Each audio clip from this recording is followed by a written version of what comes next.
And welcome back to Flexible Games, mod tutorial for FortressCraft Evolved. What is this, part 4, I think? Well, last episode we looked at all of the mod registration, how to get your block registered with the with FortressCraft Evolved, with the mod framework. Today we're going to look at a specific object. Let's take a peek at the centrifuge. Now, you can declare public class centrifuge, has to be a machine entity, obviously has to be a machine entity, and then it can use several different interfaces. These interfaces are covered in the PDF file. If you open the PDF file and let's scroll to the top, if you go through here, there are a bunch of different interfaces that you can use depending on what you need. So there is an ore smelter interface, there's item consumer, storage, there's a whole bunch of stuff in here that you can use to add functionality to your block. Now, most of the time, when you create a mod, you're creating a mod based on something that's in the game already, some sort of functionality, or in this case, a bunch of multi-blocks that I need the code from the base game, because most of that work is done for me. So in here, again, I grab the placement value, the component value, and the center value. I set the short name, I set the cube type, all of that stuff I do in the header. Now, to get these values, the best way to grab code that the game is in, the game has already, is to use a program similar to ILSpy. And ILSpy is a great program. You can Google it and download it for free. And once you have it, what you want to do is you want to open and you want to find the assembly C# DLL that I pointed to a couple episodes back. So we're going to go to Program Files, then we're going to go to Steam, then we're going to Steam Apps, Common, FortressCraft, 64 Data, Managed, Assembly C#.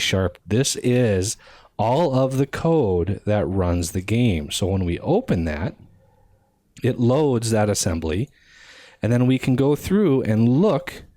And there is all of the code that's in the game. There's the BFL 9000. There's all the stuff in the game relating to the BFL 9000. So the centrifuge uses the blast furnace. So there's the blast furnace right here. And you can see the placement value, component value, all of these values are hard-coded by DJ, the developer, because he already knows what those values are. Whereas in our program, we don't, because it's a mod and it has to get a specific value. So the other items of note in here are the spawnable object, which is the blast furnace, and the segment entity. This is very important. The segment entity is mod, eSegmentEntity.mod. That's a very, very important line right there. So anytime you're referring to a segment entity, you want to make sure that is set to eSegmentEntity.mod.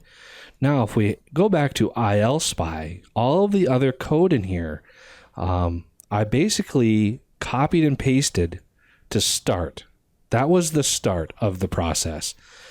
Copying and pasting all of this code. Another way that you can get all of this code is essentially going to File, Save Code, and then you can save it. Or you can go to the project itself, Save Code, and it will actually create a project for you, dump all of the code in there, and you can then load it all into Visual Studio and be able to navigate using the IntelliSense, which is really nice. But for now, let's just take a peek at the code that it spits out. So all of this code in here is directly related to the blast furnace. And so we have a whole lot of stuff in here regarding multi-blocks. And that's mainly the reason why I needed to grab this code, because there's a lot of calculations done in here that basically I didn't want to have to redo all of that. So my centrifuge uses the blast furnace, but I further adapted it to my own needs by taking advantage of some of the scripting that you can do. So if we go down here, we will cover all of this eventually here, but all of these settings that I have, these are all pretty standard. For multi-block, pretty much from here all the way up to here. So all of this code all the way down to here, this is all variables for the multi-block. And let's see, there's one centrifuge, there's one value I had to change there. There's, you go through here, go through with a fine-tooth comb when you want to create your own machine and find any references to the original object and just set them over to the new object. So in here, this centrifuge, this right here is the constructor. This is what's called when in the reactor mod, if we go to here, and here's the call right here, result.entity new centrifuge, and these are the parameters. If we go to centrifuge, these parameters have to match. So we call this centrifuge, which calls the base object, which is MachineEntity. So if we go up here, if we look at, there's the MachineEntity. That's the base. So any reference to base is that object there. And then the rest of this is pretty self-explanatory. One of the great things about C#. The other object, if you're doing a multi-block, the center block in the object is the only one that controls everything else. So even though the block may have, 5, 10, 20, or 1,000 blocks making it up, the center block is the only one that we care about. It's the only one that's going to process any calls. And so here is, this region here is called multi-block because this is all the code. You can see the lines goes from 141 to 592. The amount of code for a multi-block is pretty intense, and I had to change very little of this. So there's a change. This was obviously blast furnace, and I had to change it to centrifuge, and there's another instance. So I just went through and made sure everything was set up right. So if we get further down here, these are similar to these attached. These are also multi-block. Get extents is multi-block. Check for completed machine. This is a static call. So this can be called from anywhere. And we are actually calling it from here. So if we go down here to centrifuge.check for completed machine, we don't need an object to call it because it's static. So this is a static call. I just sent it the frustum, which is basically your view, and the X, Y, and Z coordinates, and it does all of its checks to see if it's built. And if it is built, then it goes ahead and builds it. So there's build multi-block machine. So a lot of this stuff is a little much for a beginning tutorial, and for multi-blocks especially, it's pretty intense. And this spawn game object, this is an override. I'm setting it to the blast furnace, and basically it ensures that the blast furnace is the thing that's spawned. Now, here is Unity update. This is an override call because this is a call from a little higher up in the chain. So this Unity update is called once per frame. Every single frame this thing is called. So you want to be very, very careful about how much code you put in the Unity update. None of your logic code or your just gameplay, just general code should go in here. Unity update is, you pretty much reserve it for anything visual that happens to the block. So if we go in here, I went in and tweaked one thing in the block. In the blast furnace, if you've built one, you notice there are spinning things that are spinning around the center object.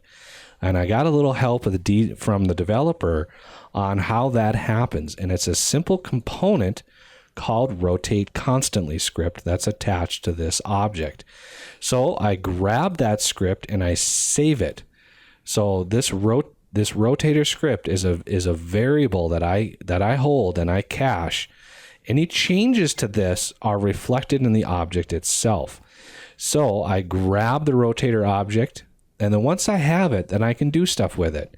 So if our operating state is processing, so we've got the ingredients and we can now start processing, take that rotator script, take the Y rotation, which is going around the center. I add to it delta time, which smooths the transition. Delta time, time.delta time is basically the amount of time that's changed between frames. So it's smooth. It's called lerping, or there's a few other terms that you can use, but using delta time allows it to slowly spin up to speed. And then once it's up to speed, I set that speed to 10. Then it's fully processing. The second it's done processing, once it's done processing, it goes down through here, and there's a timer on it, so it doesn't immediately drop down. But once half a second has passed, the glow starts going down, and then the rotation starts slowing down. So it'll spin up, and then when it's done, it'll spin back down. But if it has more to process right away, it'll just keep spinning without any interruption at all. So the rest of this glow stuff is was copied and pasted, and then right here, I kind of just set it so it doesn't spin forever. So once it hits 0.1 speed, I just set it to 0 and then ignore it. Now, the next huge thing that you need to pay attention to is the low frequency update. And this is controlled by a variable that the machine entity actually gives you. So let's collapse this Unity update. And let's collapse all of this because we don't want it. And we want to get back to our constructor. So let's scale up here. Now, this is set to request low frequency update. There is a way that you can set it right away. If you don't have a multi-block, you can say MB needs low frequency update. You just set this to true, and that will enable low frequency updates to your game. So needs low frequency update will give you that update. Needs Unity update will give you that update. Otherwise, these are not called for your specific mod. The reason I have a function in there is it's only going to request low frequency updates if it's the center block. Other blocks in that whole multi-block, so the centrifuge is made up of 63 blocks. We only want low frequency updates if it's the center block. Otherwise, we're calling update for 63 blocks when we only want to call it for one. Now, this low frequency update, the game tries to call this 5 times per second. Let me say that again. This will be called 5 times per second. And if you look at your debug menu, that LGPF load is your low frequency update thread load. So how many machines you have are, really can tap this. So you want to be very careful with how much you do in your low frequency update. If at all possible, take intense processing steps and break them apart into little bite-sized pieces. So in here, we go through, if we're the center block, then we check our state. This MBM, this is multi-block machine. So if we are reacquiring link or delinking, which means we lost our link somehow, so let's link back up. If we're delinking, then we broke the block in some way. So we hit shift and we broke one of the blocks, it's going to start deconstructing. Otherwise, we look at there's the state timer, and now we're checking if we are the server.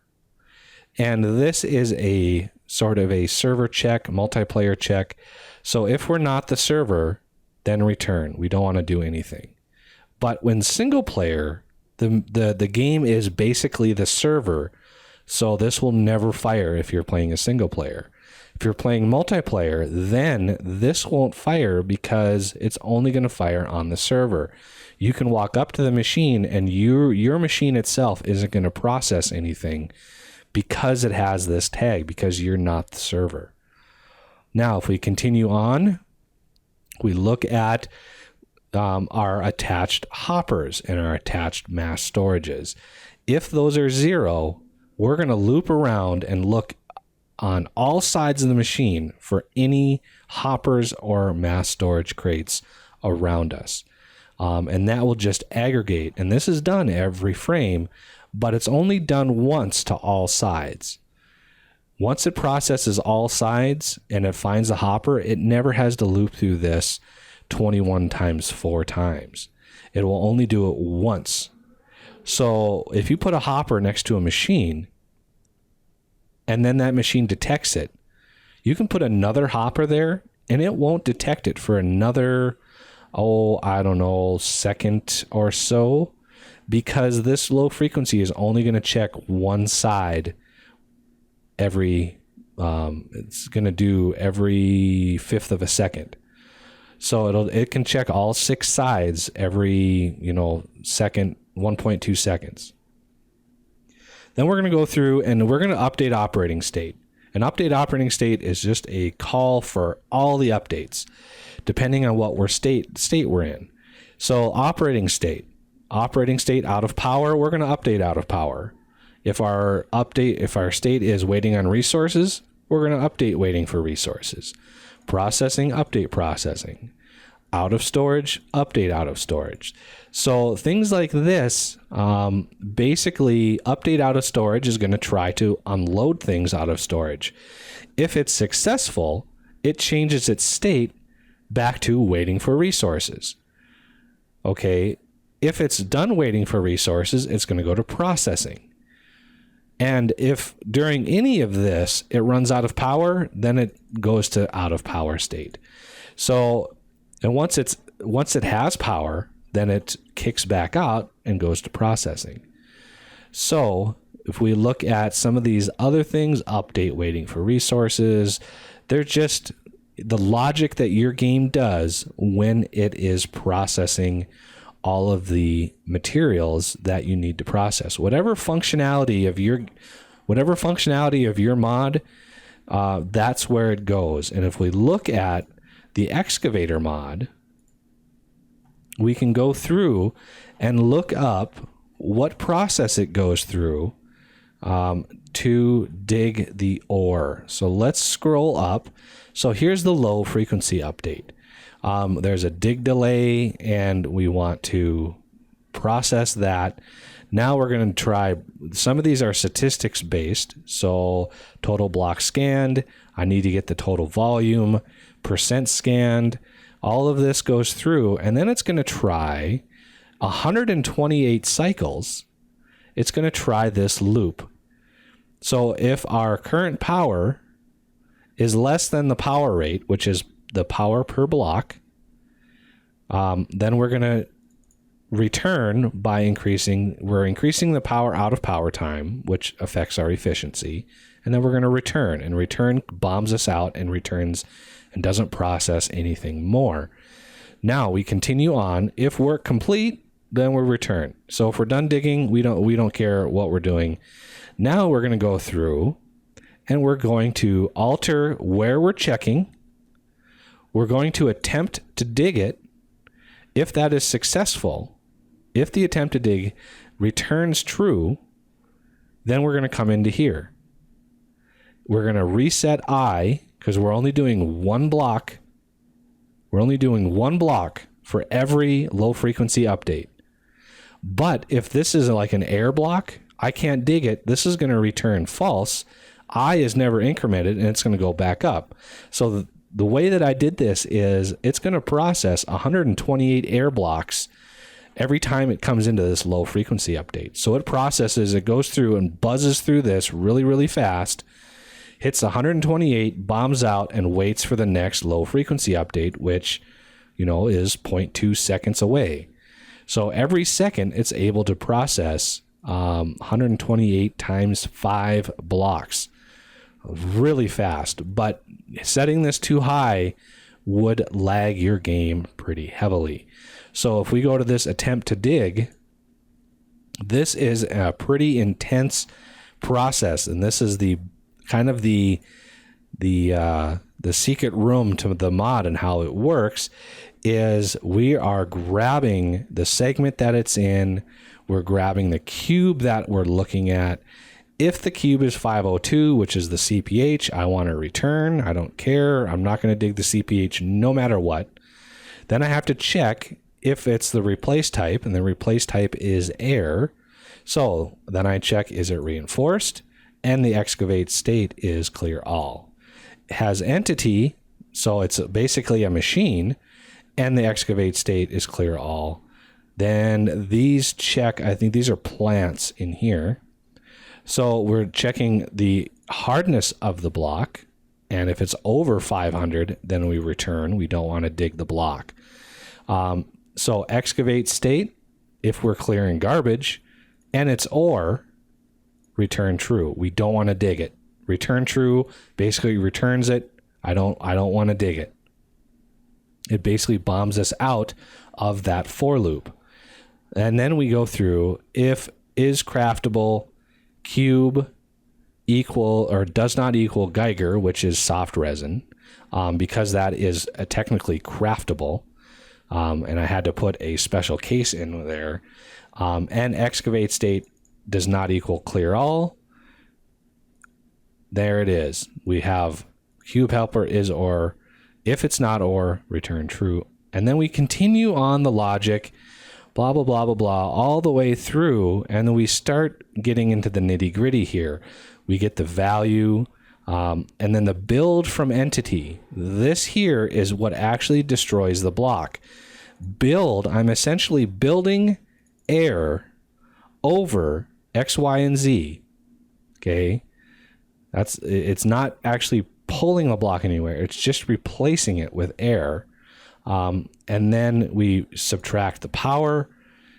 We located the block. We add the blocks destroyed. And then we do some checks to see if we want to drop the block. So drop sum does basically a random number. And if the random number comes out, then we drop new cube stack and drop new cube stack. So it's just all the logic depending on how we process the cube. So that is a look at some of the advanced areas of mod creation, and it will largely depend on what you're doing, what kind of process that you're doing. You can copy and paste different code from different blocks. If you want to, create, let's see, a new, what can I pull out of a hat here? Let's see. So if you wanted to do a new liquefier, but you wanted to do a multi-block liquefier, you would need to start Frankenstein merging some of this code.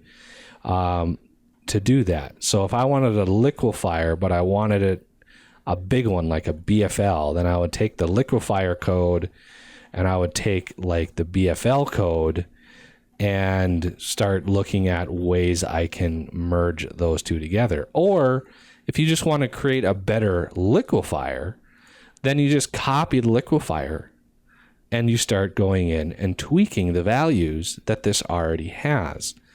And so let's see, the laser liquefier, you can start going through some of these values. Dig size is the radius that it goes around. Max power. Power rate is how much power it uses per second. And ablate rate is how fast it will ablate a block. So those are just some of the values that you can go in and tweak and change. And you can even start pulling these values out into a config file that I showed how to do last episode. So that is a rundown of just one of the blocks that we have going for us in this new nuclear reactor mod. The next episode will cover the reactor itself in a lot more depth. I'll go through the code. It was a pretty big monster. It's all custom code, pretty much all custom code. I had to completely redo all the multi-block stuff and redo a good segment of that system because I used the lab as the base block, and pretty much none of that code was useful. So it's all custom written code. And then I will finalize it by showing you what the mod looks like in the world. So come back for that next episode.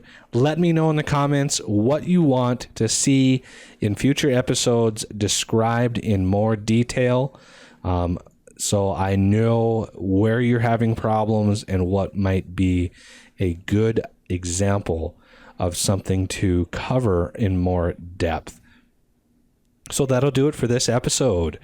I thank you for watching, and I will see you next time.